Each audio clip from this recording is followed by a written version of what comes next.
All right, so I'm going to go ahead and get started. So thank you so much, everyone, for joining us today for our webinar, Breast Cancer and the Environment, What We Know and What You Can Do. So before we get started, I just want to go over a few housekeeping items. So all the callers will be muted. If you have questions, feel free to use the Q&A function that you see at the bottom of your screen to ask questions. You can also use the chat box. We'll be monitoring that as well. Once the webinar is over, we'll be sending an email with the webinar recording and you can watch it again. Or if you have to drop off early, you can view the webinar either through your email and we'll also post it to our website. If you're on social media, feel free to give us a follow. We're on Facebook, LinkedIn, Twitter, and Instagram. And we have our social media director here with us, Erica Crespo, and she loves it when people send us tweets during our webinars. So if you are on Twitter, feel free to send us a tweet and tag us as we move along this webinar. If you're unfamiliar with Zoom, there's a couple of options to change your view. So on the top right, you should see a view button and you can change that from speaker to gallery or to full screen. I do recommend full screen since we will be sharing slides today. That way you can see everything sort of zoomed in. If you have questions, again, feel free to use the Q&A box that you see at the bottom of your screen, or you can use the chat function as well. So just a little bit about Anticancer Lifestyle. So we are a comprehensive online lifestyle transformation course for cancer survivors and those who seek to reduce their risk of cancer and other chronic illnesses. We highly recommend taking our course. It's free, it's self-paced, and there's about 10 hours worth of content on our program. And we cover the areas of diet, fitness, change, mindset, and environment. So if you are interested in taking our course, Erica will put the URL in the chat box, but it's just www.anticancerlifestyle.org. And today we're really going to be focused on environment. In our Anti-Cancer Environment module, we help you take an honest look at the choices that you're currently making. And this can be anything from, the products you have in your kitchen to cosmetics, to a wide range of environment-related purchases. And we also help you develop a mindset that helps you support healthy choices and also just developing new skills. So learning how to focus on better purchasing behavior and positive thinking and feelings on how you can positively transform your life, and also to help you identify things that are truly important to you and how to remain accountable to your goals. So in addition to our webinars, we also offer learning circles. We have a toolkit, we have a blog and a newsletter. I highly recommend signing up for our newsletter if you haven't done so already. We send it out every 2 weeks with helpful tips and tricks. We have webinars every month, so we really encourage you to join. Those are also for free. We have a private Facebook group, so if you're interested in connecting with our community, especially while you're taking the course or once you've completed the course, it's a great place to kind of connect with other people who've taken the course and stay accountable to your goals. And we also offer one-to-one coaching. So if you're interested in any of these, just again, go to our website and you can check out all of our resources there. So before I make introductions, I just want to make sure that everyone can hear me okay. So if you don't mind typing in the chat where you're calling in from, and I'll just read a few of those out just to make sure we all sound okay. So we have San Francisco, Concord, New Hampshire, Houston, Philadelphia, Orlando, Gettysburg, Ashland. Okay, awesome. So we have people calling in from all over the place, which is great. So I'm going to go ahead and make introductions. So my name is Seema Tucker, and I am the marketing director here at Anti-Cancer Lifestyle Program. We also have with us Erica Crespo, who is our social media director. And we have our main presenter today. So Dr. Sharima Rasanayagam, who oversees the Breast Cancer Prevention Partners science-related activities to ensure that the organization continues to be a national leader in science-based environmental health advocacy. Before coming to Breast Cancer Prevention Partners, Sharima was the founding academic coordinator at the UC Berkeley Institute for the Environment, where she built the institute from the ground up. Previously, she served as a consul for science and technology at the UK Consulate General in San Francisco, where she built collaborative research and business ties between scientists in the UK and California. Sharima holds a PhD in microbiology from the University of Kent at Canterbury, UK. So I'm going to go ahead and pass it off to Sharima.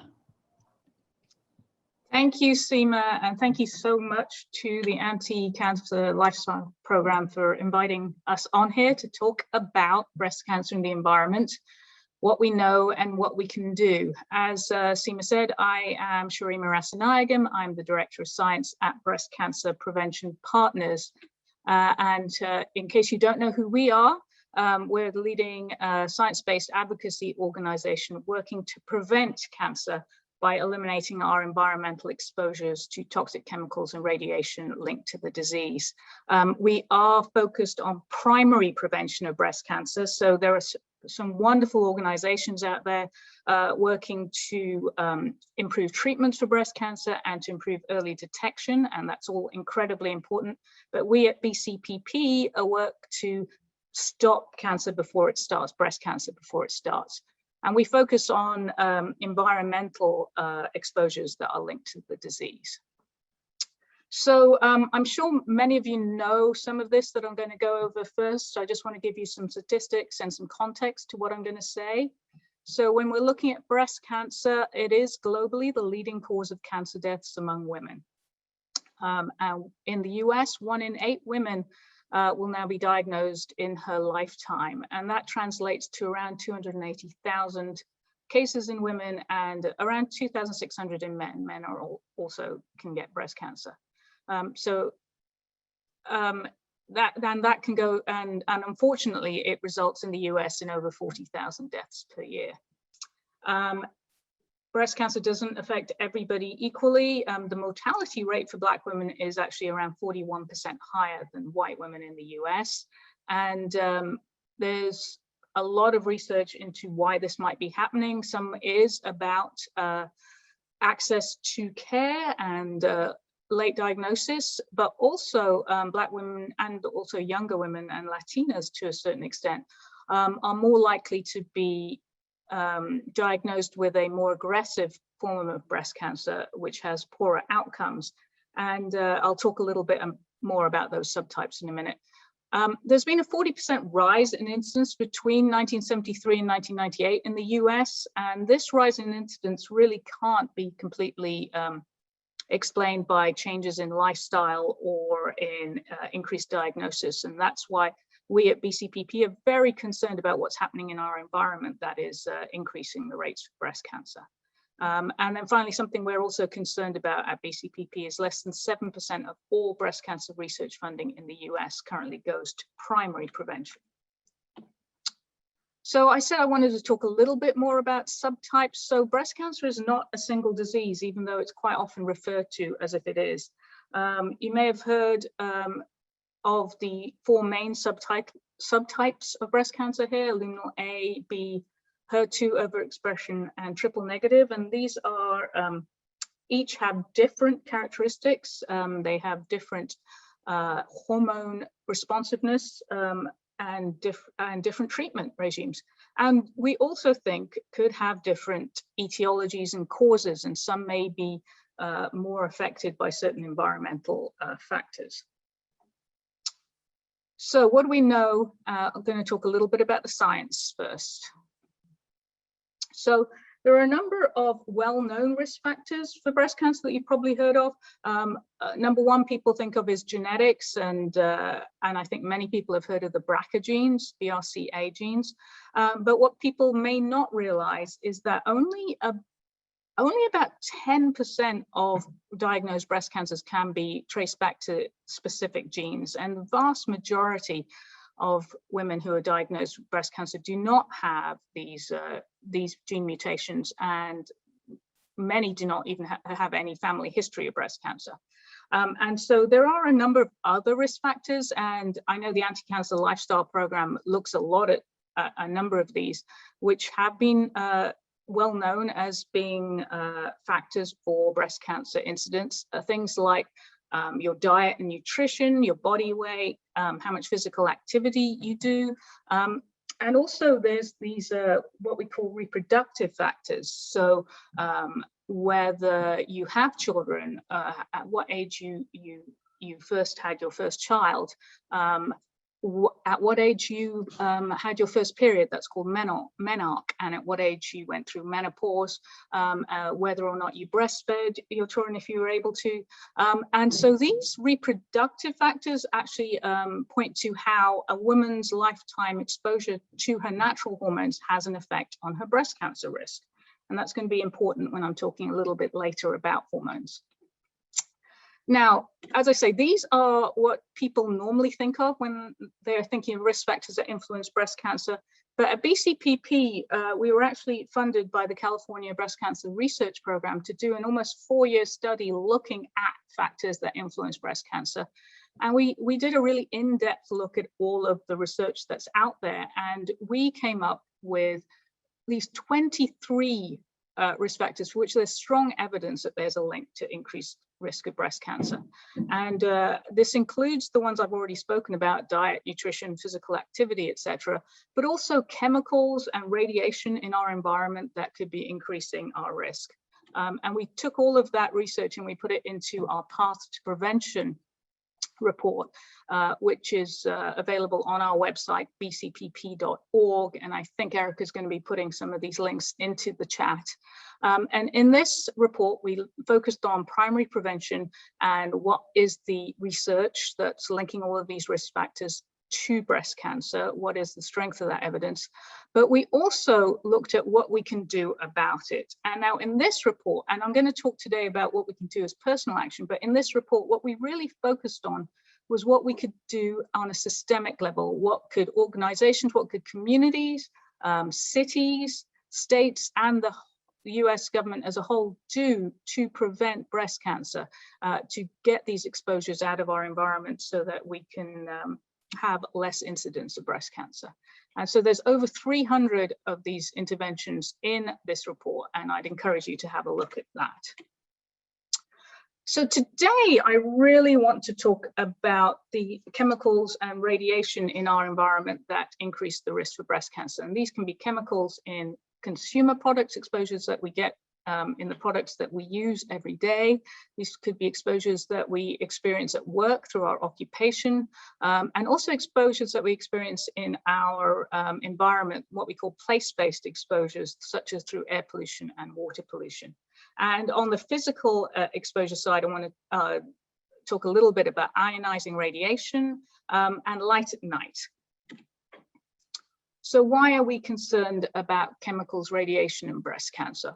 Well, we're concerned about specific exposures that are carcinogens, and these are exposures and chemicals that have been specifically linked to cancer and especially breast cancer, and that have a large body of research showing them, and they've been designated carcinogens by organizations like the World Health Organization and also the US EPA.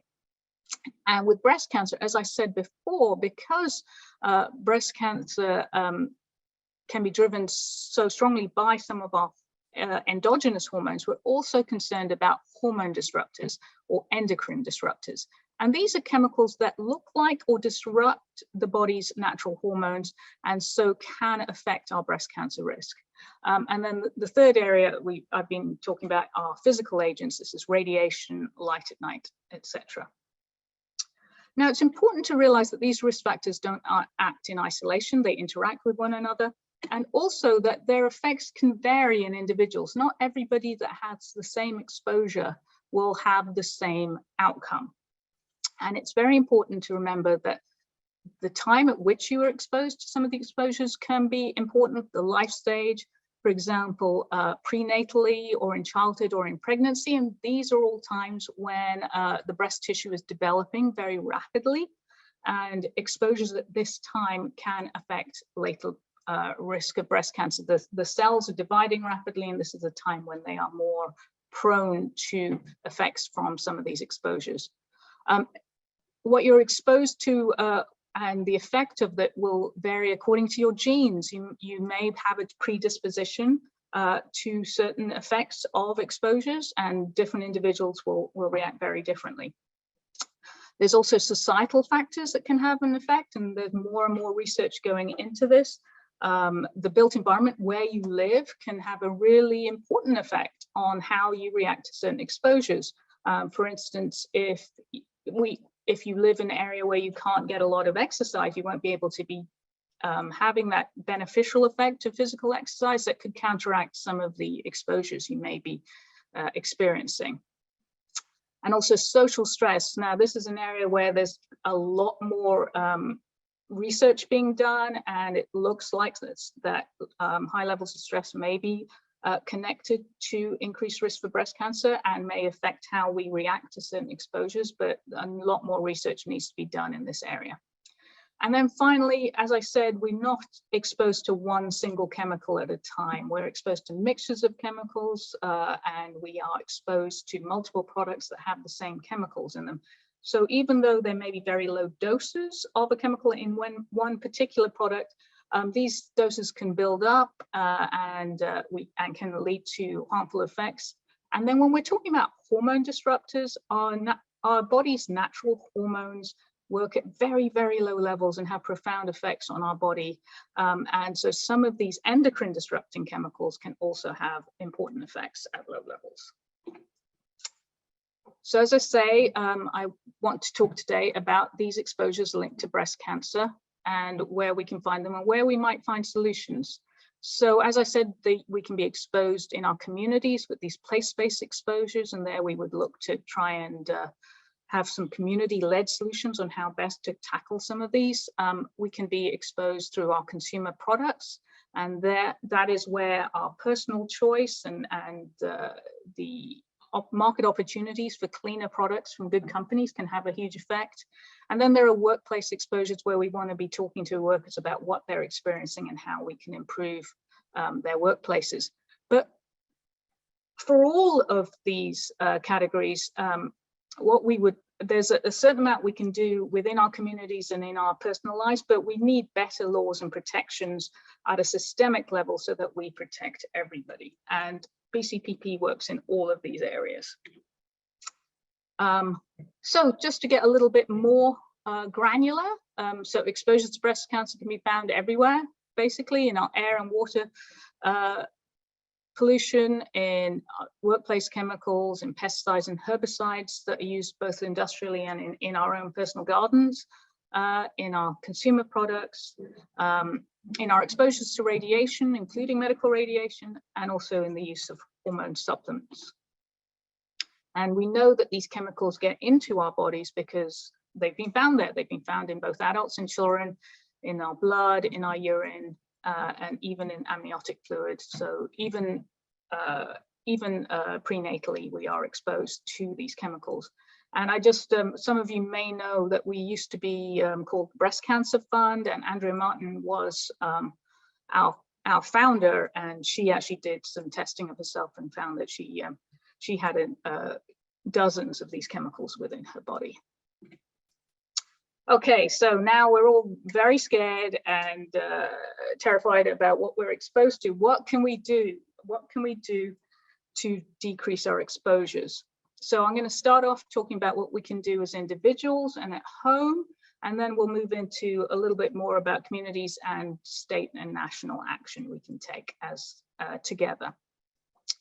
And before I start, I'm going to go through a lot of stuff, and it's going to be really a whirlwind, but I just want to say what I always say to people is just choose one thing that you want to change and focus on that and make a start there. Don't think you have to do all of this at once.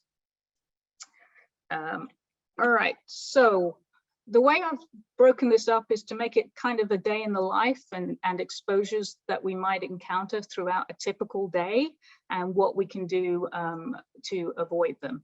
Now, I'm going to talk about a whole bunch of chemicals, and it's alphabet soup on the chemicals. There's BPA, you've probably heard of some of these phthalates, fragrance chemicals, formaldehyde, flame retardants, perfluorinated chemicals or PFAS, bisphenol A, and I'm going to go through this quite quickly, but you can go to our website, bcpp.org, to find details on all of these chemicals and what is the research linking it to breast cancer, and a little bit more about where they are found. So this is going to be a really high-level view, but please go to our website, and I know Erica's going to put some of the links in the chat, and go to our website to find out more.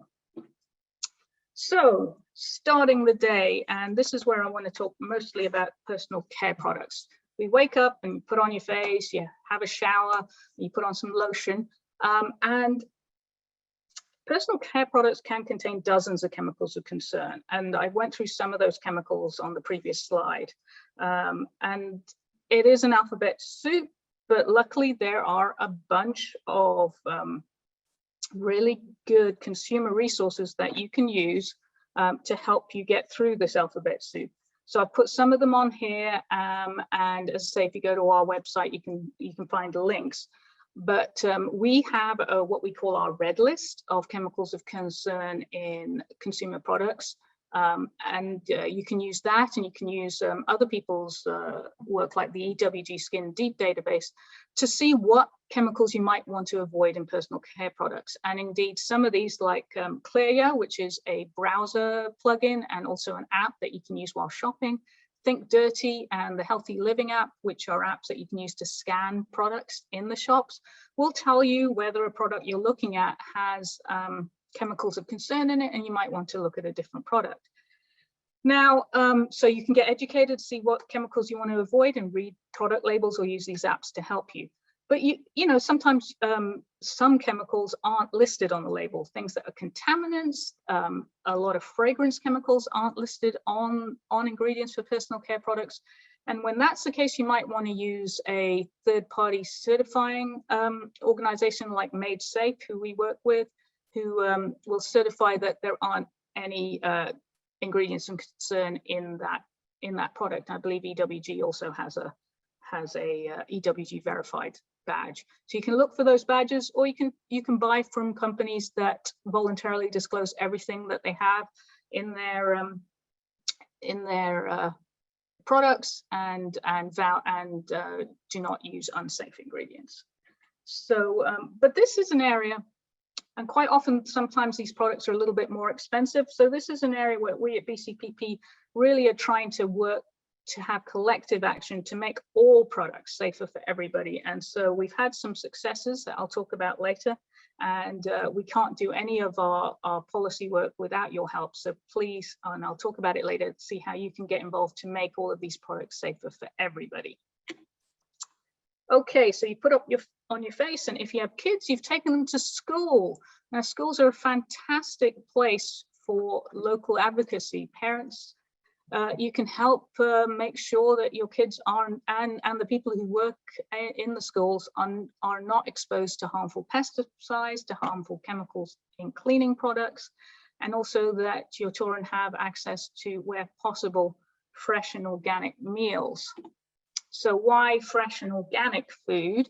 Well, organic foods are grown and made without these pesticides. And so when you choose foods that are organic, you not only protect yourselves from pesticide residues, but you also protect agriculture and food workers, and you reduce environmental contamination. Also, using fresh foods means you're using fewer foods that are packaged or processed, and so less likely to contain chemicals of concern like phthalates from the plastics and BPA. And also, another good option besides organic is frozen fresh foods. The other top tip at lunchtime is not to microwave in plastic, because we don't want any of the chemicals that are in plastic leaching into the food, which happens when the plastic is heated, or can happen. Plastic's actually a really good option for keeping foods in the fridge or the freezer at cold temperatures, but you don't want to heat in it. All right, talking about occupation and work time. So at work, there can be a number of exposures linked to breast cancer. Studies have suggested higher breast cancer risk amongst food production workers, hairdressers and cosmetologists, nurses, doctors, and other medical workers, and women who work with solvents, and even teachers and librarians. So while some of these increased risks can be linked to chemical exposures, others can't. And we've called for further research looking at women in the workplace on what is happening and how we can mitigate those risks. In the meantime, we can advocate for transparency at work and safer on what chemicals we're being exposed to, and ask for safer chemicals to be used. If it's not possible to get rid of toxic chemicals in the workplace, it's important that employers provide protective equipment to all of their workers and ensure that it fits all of their workers. This is an area sometimes where like protective equipment may be designed for men who are normally a little larger than women in the workforce. And so it's important that any protective equipment fits all of the workers. And then finally, if you do work with dangerous chemicals at work, it's important not to bring them home. So to leave any contaminated gear at the workplace, and when you get home, to make sure that, well, to leave your shoes off when you come in, so that you leave any contaminated dust outside of the home. Speaking of outdoor time, after work perhaps, it is really important that we protect ourselves from UV radiation and possible skin cancer. But unfortunately, some chemical UV filters stimulate estrogens. These can be like benzophenones and oxybenzone. You may have heard of these. A lot of these have been banned in Hawaii because of the effects they have on reef ecosystems. But they also have an effect on us. So we recommend choosing mineral sunscreens, titanium dioxide or zinc oxide, and to use non-nanoized and non-spray sunscreens so that you don't inhale any of it. Or just protect yourself with a hat and long sleeve clothing.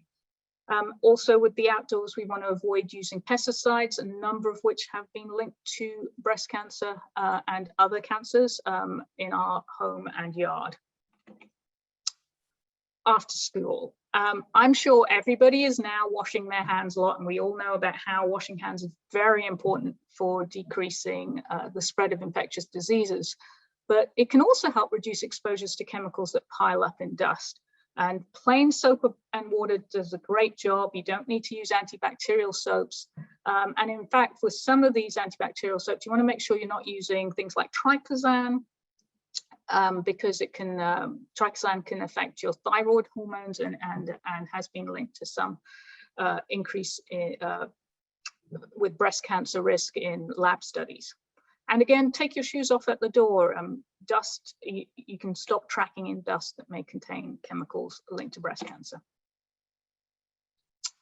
Going back to eating and dinner time, right now we still recommend limiting the consumption of canned foods. BPA used to be a big component of the lining of canned foods.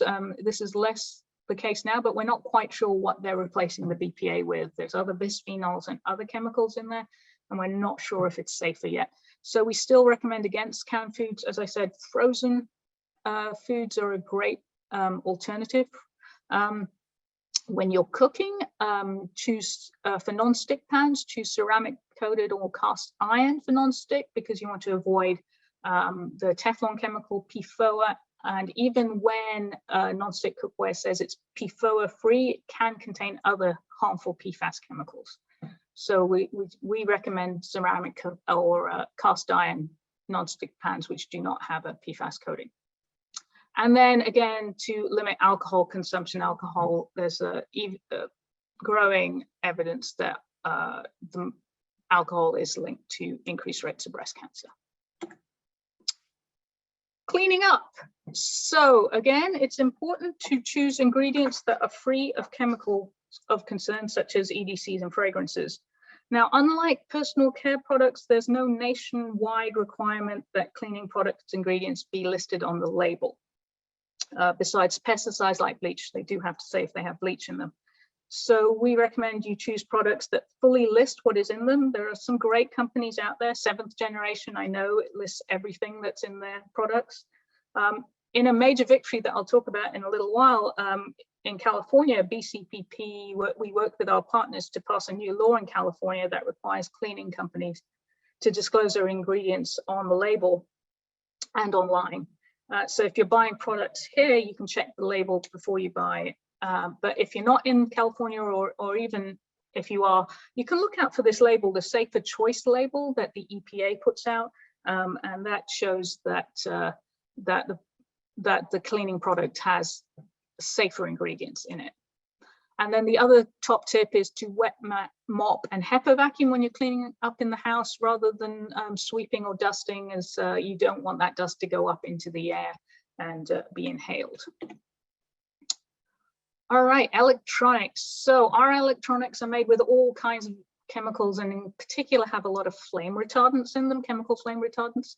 So it's important that when you dispose of them, it's not so much an issue when you're using them, but when you dispose of them, please dispose of them responsibly. So there's a lot of take back programs that retailers have for old electronics, and it's important to use those so that these flame retardants don't end up in our landfills and then seep out through water contamination into our environments.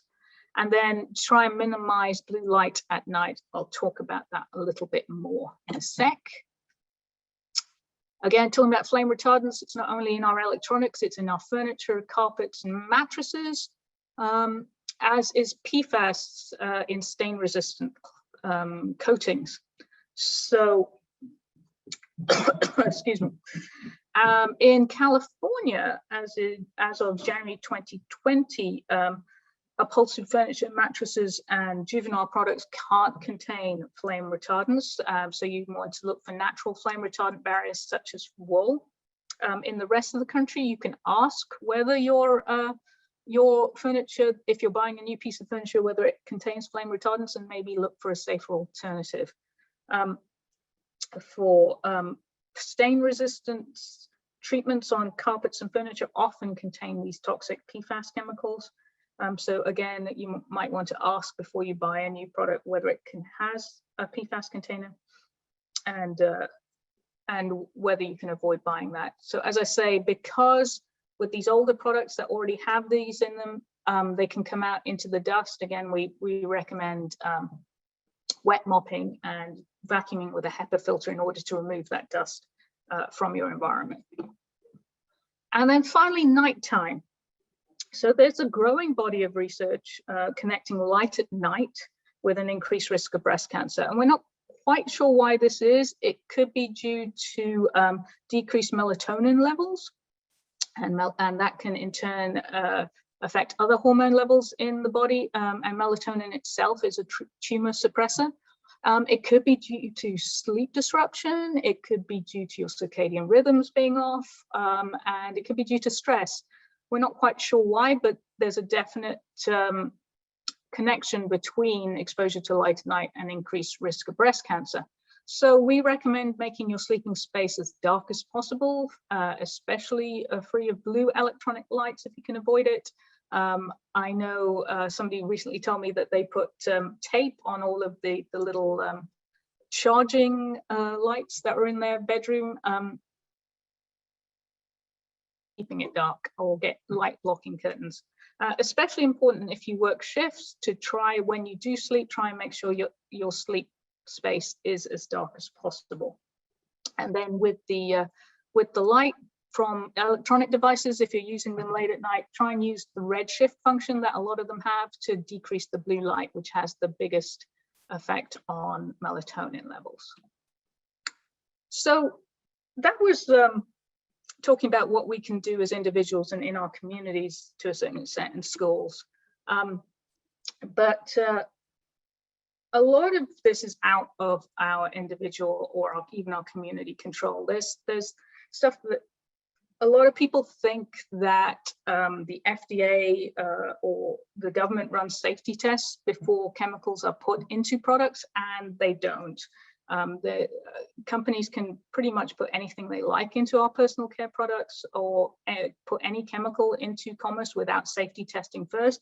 And so this is where we need health protective laws that help us. And BCPP has been working in this area for almost 30 years now. And we've been very successful working with people like you to help us pass these bills and regulations at local, state, and federal level, all the way from the San Francisco Precautionary Principle Ordinance in 2003, which changed how the city of San Francisco buys products and makes sure that they're safer for health and the environment, through the toxic toys ban in California that we had in 2007, and then we managed to translate that into a toxic toys ban, banning phthalates in kids' toys in 2008 at the US level. So we worked on banning BPA in baby bottles, both in California, and then again took it up to the federal level to ban it in the whole of the US. And we've continued to do this work, and only last year, which was a tough year for all of us, but we managed to get 3 bills passed into law in California. One of this is the Cosmetics, Fragrance, and Flavor Ingredient Right to Know Act of 2020, which is a big one. And what that does is it means that for the first time ever in the state of California, personal care products have to disclose what's in their fragrance and flavor ingredients if they have any health effects.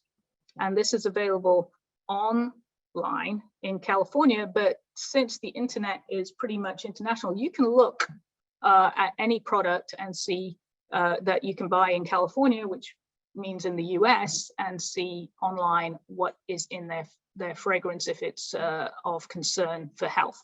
So that's great. We also got a new California law passed, the Toxic Free Cosmetics Act, which bans 24 toxic ingredients from cosmetics sold in the state of California. And those 24 ingredients were already banned in Europe. And we are working to try and get that now passed for the US as a whole. And we also managed to pass a law banning the manufacturing use of PFAS containing firefighting foam in California. And this is very important because these firefighting foams are a major source of contamination of public water systems in California.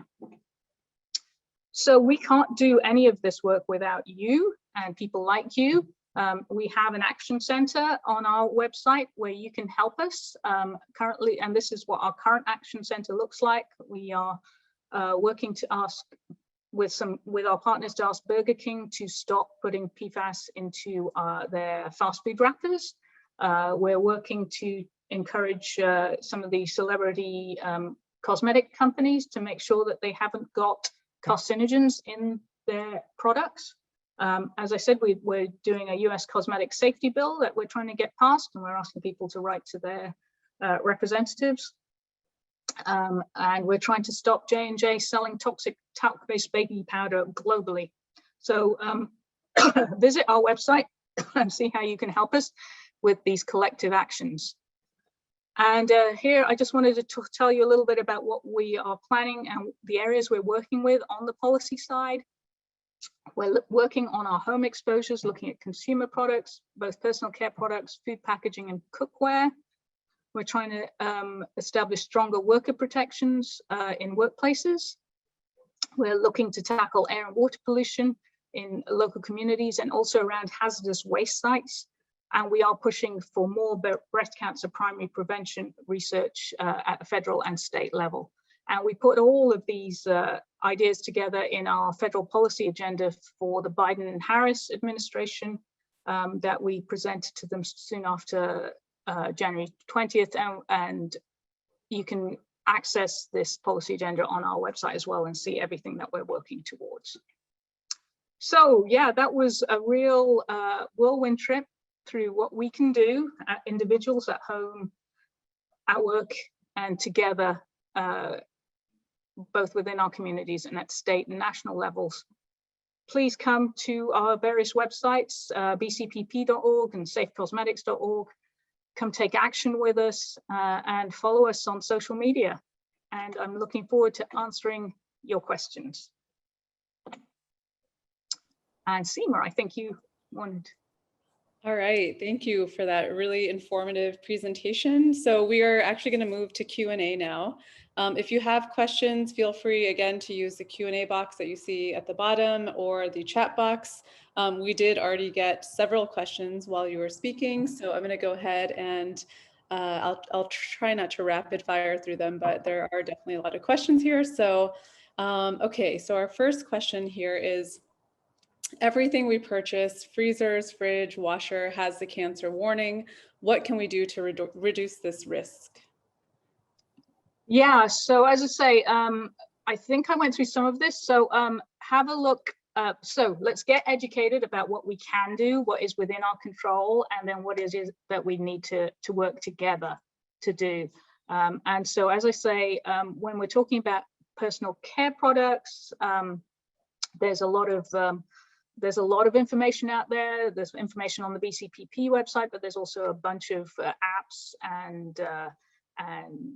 and sites that you can use to help make those decisions. The thing with especially in California, I think you're talking about like the Prop 65 warnings and things like that. They are a little bit difficult to understand. A lot of them are on there because of things like flame retardants that are in these electronic and fridges and stuff, and it is important really to dispose of those safely, some of those big items, and that's about seeing what take back procedures there are from retailers, and what your individual state does about fridge recycling and electronics recycling.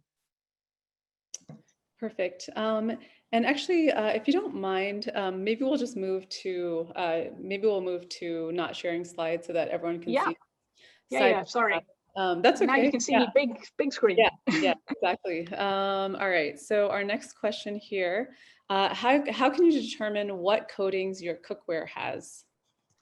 So that is really difficult, and that is one of the reasons that we are actually pushing for a law, and we're doing it in California to make sure that there's a lot of greenwashing on coatings. So like stainless steel does not have any coating. Stainless steel is fine. So that's what I use. But when it comes to non-stick, again, cast iron is a really good option because it doesn't have any coating, and also some of those ceramic ones. But a lot of people say they have PFOA free or green coatings, and they don't tell you what the coating is. And so one of the laws we're trying to do here in California is to make sure that if somebody says they don't have PFOA, they have to also not have any PFAS chemical in that coating. So to not be able to just do what we call a regrettable substitution, is to take out one chemical and put in another one that looks almost exactly like it but hasn't got the same chemical name, and just say it's good. But if you really are right now, yes, stainless steel or cast iron would be my recommendation. Perfect. And just so everyone knows, I put a little resource guide in the chat box that we have on the Anticancer Lifestyle in regards to cookware and choosing pots and pans. So hopefully that is helpful. And our next question is, what if you've already had breast cancer? Can all these tips help reduce recurrence?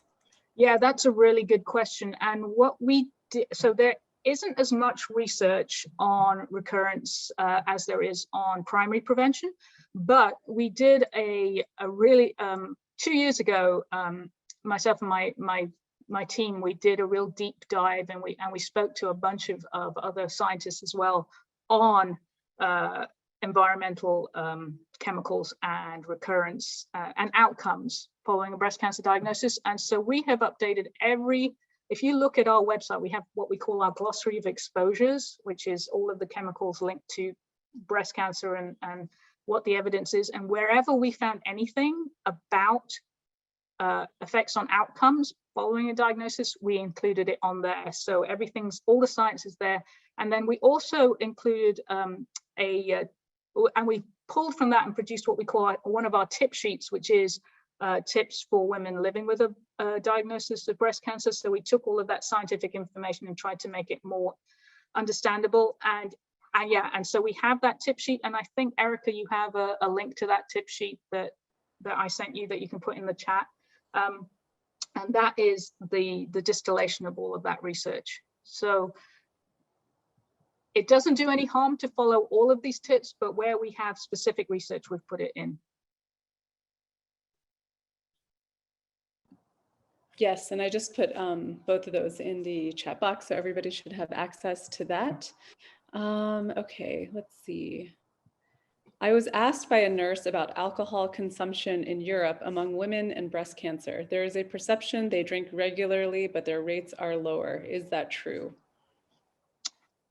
Well, we just did I'm actually, in 2 days' time, I'm doing another webinar specifically on alcohol and breast cancer. And all of the research indicates that the more you drink, the higher your risk for breast cancer.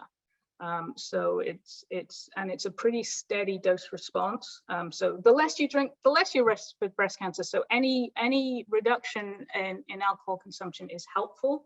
It is best not to drink at all, but any reduction is helpful. And there is some evidence that binge drinking is particularly harmful. So drinking a lot of drinks at once is particularly harmful.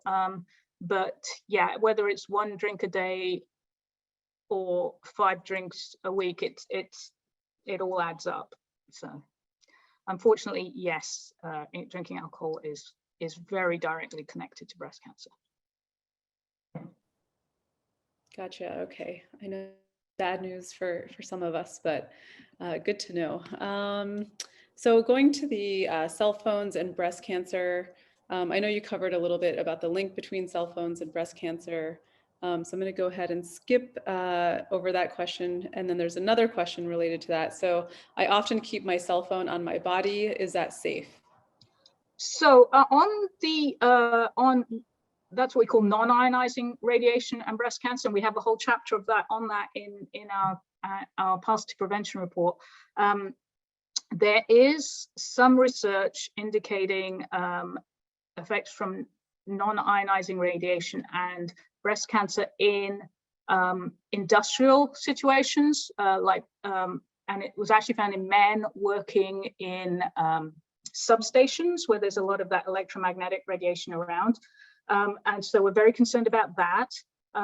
But when it comes to cell phones, there's real concern over specifically brain cancers. And we're keeping an eye on it for breast cancer. So I would say, as a precautionary measure, yeah, just don't try and keep your cell phone away from your body. So even, it's radiation, it's a log change with the distance. So like even a short distance causes a big decrease in the amount of radiation you're exposed to. So yeah, just keep it in your purse. Maybe don't keep it right next to your bed when you're sleeping. As a precautionary measure, we haven't got absolute research on breast cancer, but it doesn't do any harm just to keep it a little further from you. Gotcha. And is there like a safe distance, like a number that you know of, or is it? That hasn't really been done. No. Okay. Yeah.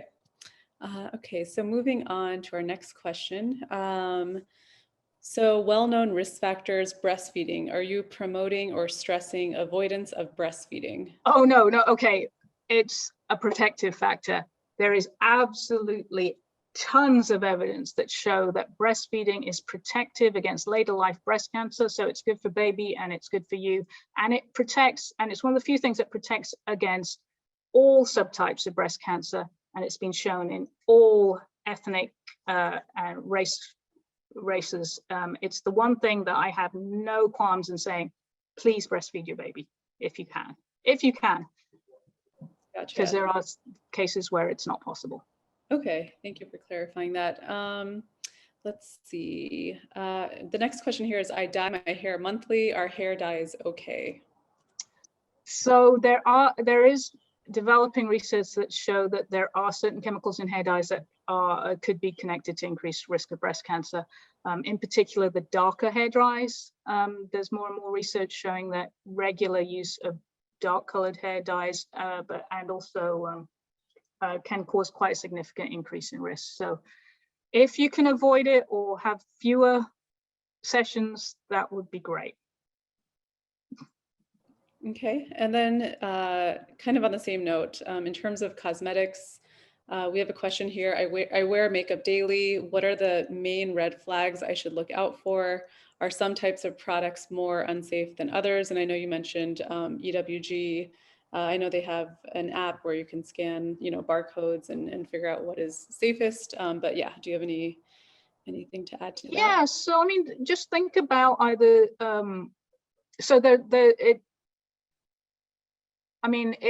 all makeup is going on your skin, and your skin is your largest organ, so there's possibility of absorption. I mean, you might want to worry about it. So anything that's going on your skin, I'd look at. Just think about maybe using one fewer product, two fewer products. I mean, I know everyone feels, I mean, you feel good when you put on the makeup. You feel ready for the world, and that's a great thing. So just think about maybe using try and use safer products, and maybe using a little bit fewer if you can. Okay, and I just put the link for EWG in the chat if anyone wants to download their app. I find it to be useful when I'm shopping and I want to make sure that I'm buying something clean. And then if you're shopping on Amazon online, the Clear app is really good as well, and that works with Amazon and Sephora and Ulta, I think, online, and it gives you a rating of everything you're looking at on the website. Okay, I'm sorry, what was the Amazon one that you said? It's the same app. It's Clear. It's actually a Chrome extension, if you know how to use those. Okay. Yeah. CLEARYA.com. Okay. And they have an app as well that you can use on your phone that'll, when you're shopping, will do that.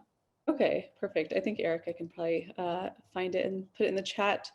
Okay, our next question is, let's see. Okay, does frequent mammogram screening radiation increase the risk to cancer? Okay, well, on mammograms, it really depends on your individual risk factors and what might be best for you. So you should talk to your doctor about when it would be best for you personally to be screened and how often.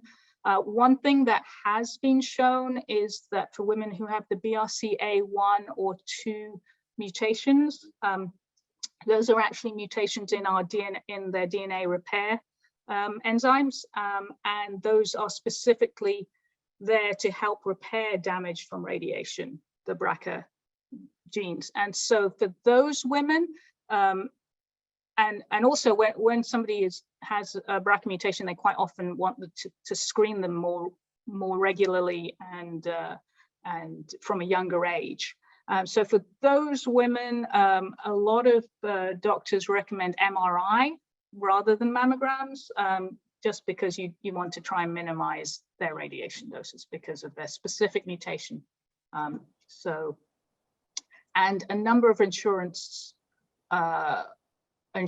now do pay for MRI for women who have BRCA, which is great.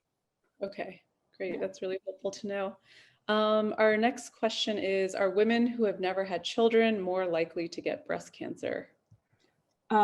Yes, that is that's been known for many, many years. Yeah. Okay. Let's see. So here we have a question. I am the third teacher on my floor to have been diagnosed with breast cancer. What could we have been exposed to? Yeah, so that's a big question mark, because there has been, there are a number of studies that were done a while ago that showed that teachers may have a higher risk of breast cancer, and librarians as well, and we're not quite sure why. Now, as I say, a number of these studies were done a while ago, and it might be partly to do with reproductive choice, because these studies were done in the 70s and 80s, and like at that time, women were less likely to be in the workforce, and may have been choosing to have their children later or not have children. So that could be part of the reason, but it doesn't explain everything on this. And so then there were questions about what chemicals they may have been exposed to, institutional cleaning products, things like that. But then a big part of it, and this is stress. Is like, again, when we're talking about women in the workplace, especially from a few years ago when there weren't that many women in the workplace, what kind of stresses were they being put under? Were they able to sleep well? And what was happening to them? And so this is an area we need a lot more research on, because it's much easier when you're talking about, oh, like these women who work with solvents in the workplace have a higher risk of breast cancer. You know that solvents can cause DNA damage, and then you go, okay, we need to wear protective equipment. What can we do for these teachers? And so that is something that we need more research on to figure out whether it's stress, whether it's reproductive choice, though that does not explain everything, or whether it's some of these institutional cleaning chemicals and other things in the workplace. So that's where we are asking for more research. Got it. Okay. And then our next question is, are wearables like Fitbit safe to wear? Yeah, I think they link through Bluetooth, which is a slightly different wavelength to what the actual cell radiation is. So I have not seen anything connecting them yet, but that's a really good question and we should keep an eye on it. Gotcha. Okay. So we are getting closer to time. So I'm going to ask just a few more questions and then we will conclude today's webinar. So what is the #1 change you'd recommend a family can make as co-survivors to improve the environment against cancer? So I would say just choose one thing in your home as a family, whether it's, and that can also be exercise together. Let's go out and get fresh air and do a little bit of exercise together, because exercise is beneficial for a whole bunch of things, or just eat better. And a lot of the things that the Anti-Cancer Lifestyle program promotes is fantastic. And when it comes to chemicals, just choose one area in your life where you want to get rid of a specific chemical. Just choose that and go, okay, you know, when we next buy a mattress, we're going to try and get one free of chemicals. You know, don't throw everything out and try and replace everything. Just say, next time we buy something, we're going to get something clean, and then over time we're going to replace everything. Gotcha. Yeah, no, it's definitely alarming when you see how many chemicals are all over our house. So that sounds more doable. And wet mopping and wiping things down with a wet cloth is a fantastic way of cleaning. Yeah, gotcha. Okay. Let's see. So just so we are clear, we actually have a lot of questions still. So I know some of you have to jump off at noon. If you do have to jump off, we just want to remind you again to check out all of the resources that Sharima provided today. And then also, if you get a chance, please sign up for our course. We, talk about environment as part of our program. And again, Erica will put our link and then the BCPP link in the chat. So Sharima, if you're okay staying on for a few extra minutes, we'd love to get through some more questions, because we definitely have a lot of people who have a lot of questions. So let's see. How can I safely clean carpet without tearing it out? I use enzyme-based detergents. Is this a good solution, or should I be using something else to clean stains that the vacuum cannot clean? Actually, the enzyme-based stuff is a really good option if you're not allergic to it. So some people have allergies to that, and so if you're not, it's a really good option for stain removal. Okay. And then there's always vinegar and baking soda. Gotcha. Okay. Perfect. Let's see. When you purchase fruit trees or vegetable plants for homes, does it matter that they have never been exposed to pesticides or herbicides, or is it only an issue during the fruiting seasons? I would say that is during the fruiting seasons, because that's when they're taking up the water and bulking up the fruit. Yeah. I don't know completely though, but that would be my instinct. Gotcha. Okay. Perfect. Let's see. Here's a question. Is there any science on the cumulative impact of all of these chemicals together? And if so, is this science acknowledged by policymakers? So that is a really great question. And that is a big problem. We look at each of these chemicals one at a time. When we're doing, if there's any safety testing done, it's done on one chemical at a time, and we don't look at these cumulative impacts and effects. It is something that I know that the EPA's ToxCast system is starting to look at, but it's not yet made its way into regulatory decisions. So it's something that I know the National Academy of Sciences has talked about, and a lot of people are trying to develop methods, but it's not there yet, and it's a really important gap. Gotcha. Okay. And I'm just noticing in the chat, we have some questions if this is going to be sent out afterwards. And yes, we'll be sending everyone an email with a recording. So if you do have to hop off now, we're going to be going for about another 10 minutes and we will send everyone the recording. But if you can stay on, that would be great. Okay, so we have another question. Could exposure to, and I think it's coloridine have contributed to my 2 different breast cancers? Can you tell me about, I'm not saying it right, coloridine, which is used for termite suppressant. And Chlordane, is it chlordane? Let's see, it's CHOLORIDINE. Oh, okay, I don't know about that pesticide, but I know chlordane, there have been some links found to breast cancer, CHLORDANE, which is a pesticide, but I don't know about that specific. Okay, I'm thinking, yeah, they said it's used for termite suppressant, so I'm thinking that that's probably what it is. We do have chlordane on our website. Have a look at what we've got there. Gotcha. Okay, let's see. If we wear anti-blue light glasses when we use our phones, would that decrease the risk? Yeah, so the blue light thing is it's not about blue light per se, it's about blue light when after the sun goes down, because it's about melatonin levels. But yes, it should help a little bit, but basically the redshift thing works a lot really well as well.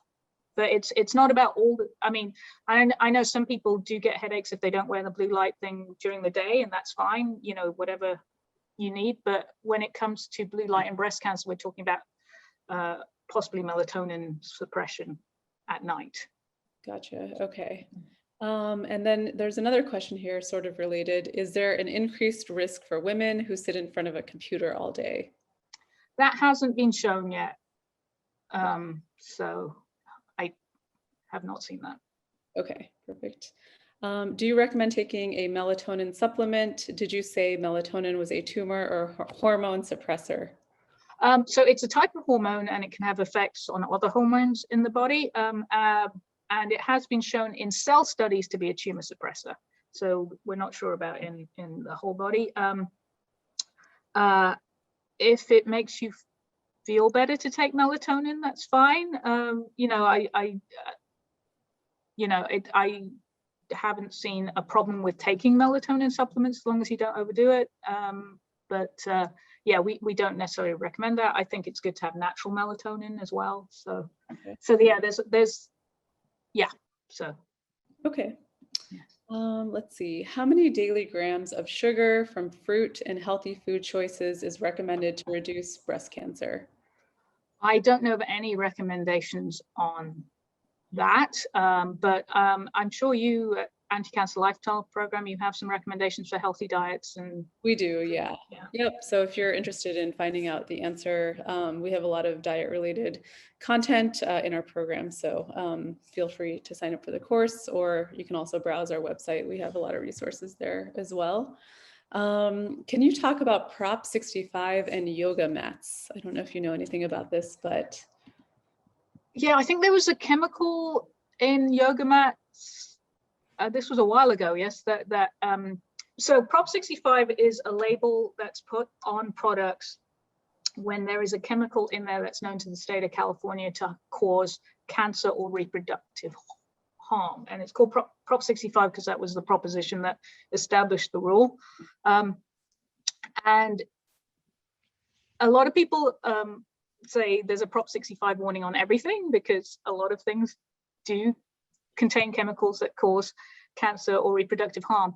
And so I think there was something 2 or 3 years ago when they put that label on yoga mats. But what's great about Prop 65, people don't want to put that label on their product, and quite often they will reformulate the product. And I think they have, a lot of the yoga mats have done this, yoga mat manufacturers, that they'll take that chemical out so they don't have to put the Prop 65 warning on it. So I'm not for that particular warning, I don't think it was a concern for people using the yoga mats, because I don't think the chemical came out, but it was a concern for workers manufacturing them and possibly after disposal in landfill or whatever, whether it could break down and release that chemical. So as I say, I don't think it was a worry for the people using the yoga mats, but it's great if it got removed, because it would be protective for both workers and the environment later on and downstream. Interesting. Okay, perfect. Thank you for sharing that. Our next question here is, can doctors test levels of chemicals in our blood? In blood and urine, I'm not sure that it would be covered by insurance, but there are various labs that will test your urine or blood for chemicals. At one point, Silent Spring Institute in Massachusetts, I think they're still doing that. They were doing a Detox Me Kit project where you could send in a sample and they would test it for you and tell you what was in your sample. And I think they may have finished that project, but if you look at Silent Spring Institute, ssi.org, I believe, and their Detox Me project, it was actually silentspring.org. Thank you, Erica. It was a really great service that they were doing. So okay. Have a look and see if they're still doing that. Gotcha. Yeah, thank you, Erica. I see you put that in the chat. Okay, let's see. Our next question is there a link between birth control and breast cancer?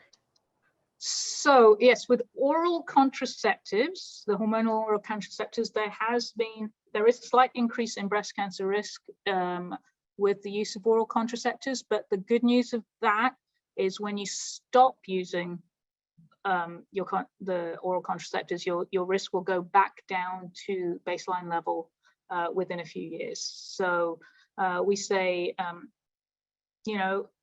if you're using oral contraceptives, use them for as short a time as possible, and see what other options are available for you.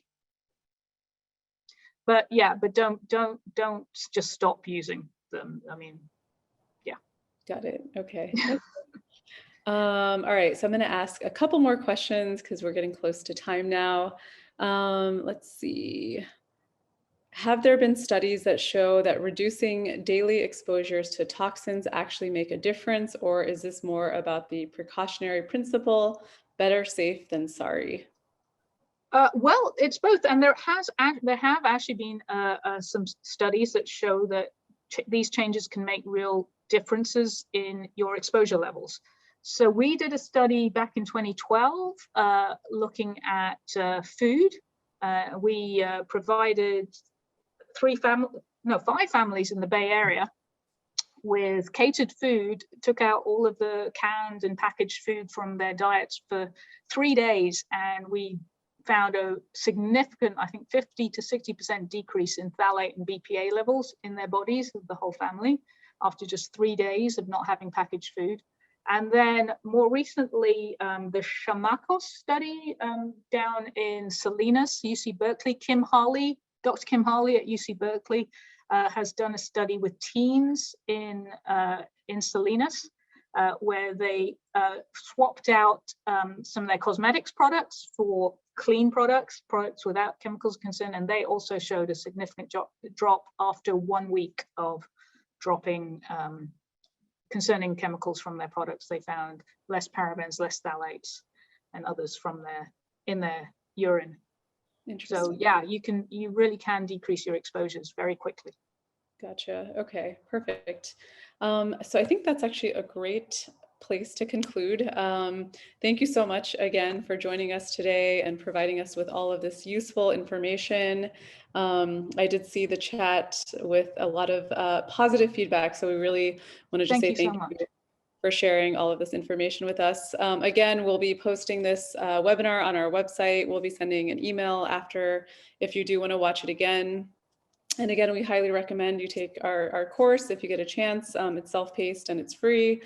And thank you again to Erica for helping on the back end and providing us with all of our links. And we just want to say thank you to our audience for attending today. And we hope to see you on our next webinar. And Dr. Sharima, I don't know if you want to say any closing notes, but. Well, thank you very much, Seema, for inviting me. I love everything that you guys do at Anticancer Lifestyle Program and anything we can do to help. And thank you everybody tuning in, and come help us improve our environment for everybody. Exactly. Yes. Thank you so much. And we'll see you guys on the next one. Thank you. Bye. Bye.